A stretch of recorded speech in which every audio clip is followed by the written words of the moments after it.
Ba ba ba ba ba ba banana banana na na na.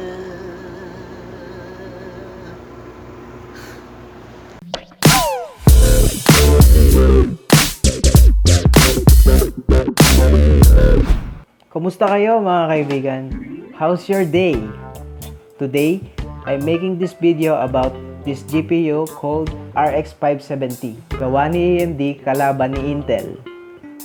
Ang tanong ay, sulit nga ba ang Rx570? Nabili ko siya sa Lazada ng 6,250. Unang reason kung bakit siya naging sulit, kasi that time na binili ko siya, meron siyang free games. Tatlo yun. Mamimili ka kung Division 2, Resident Evil 2, or Devil May Cry 5. So sa mga free games na yan, parang yung game na lang yung binayaran mo. Parang libre na, halos libre na yung video card. Pangalawa, sobrang baba ng presyo. Sa halagang 6,250, saan ka makakahanap ng ganito kamurang GPU na kayang i-run lahat halos, or di naman halos lahat, karamihan ng mga mabibigat na graphics na games. Sa panahon ngayon, medyo tagilid na yung pagmamining, kaya yung ibang mga gumamit nitong card na to sa pagmamining, binibenta na nila ng mura. Kaya ngayon, yung RX570 bumaba siya ng talagang sobrang baba. Kasi nung mga time na umuso yung mining, madami talagang nag-hoard ng price nito, talagang sobrang taas. Kaya yung iba hindi makabili kasi medyo tight lang ang budget.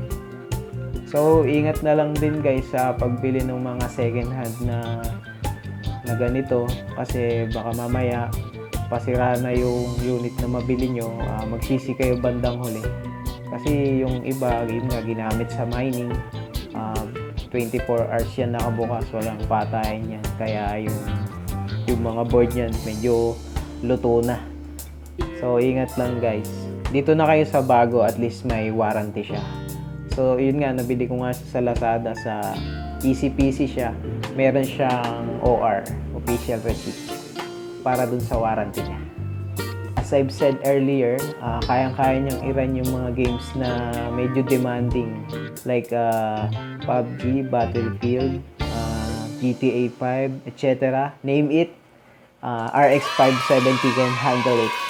Ang apat, FreeSync enabled siya. So yung mga meron model na monitor na FreeSync enabled, pwede nyong i-turn on siya.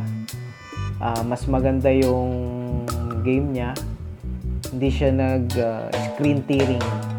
So ito pa, karuktong nun, sa mga hindi pa nag-update ng Radeon drivers dyan, meron si AMD na bagong feature na RIS, or tinatawag nilang Radeon Image Sharpening. Paano yung ginagawa nito sa game natin? Ilalagay niya ng sharpness yung game na hindi nakaka-apekto sa performance nito. At isa pa, yung anti-lag. Pine-prevent niya yung late response ng pag-click mo ng mouse at keyboard. So, hindi ka magkaka-input lag. Diba? Sulit.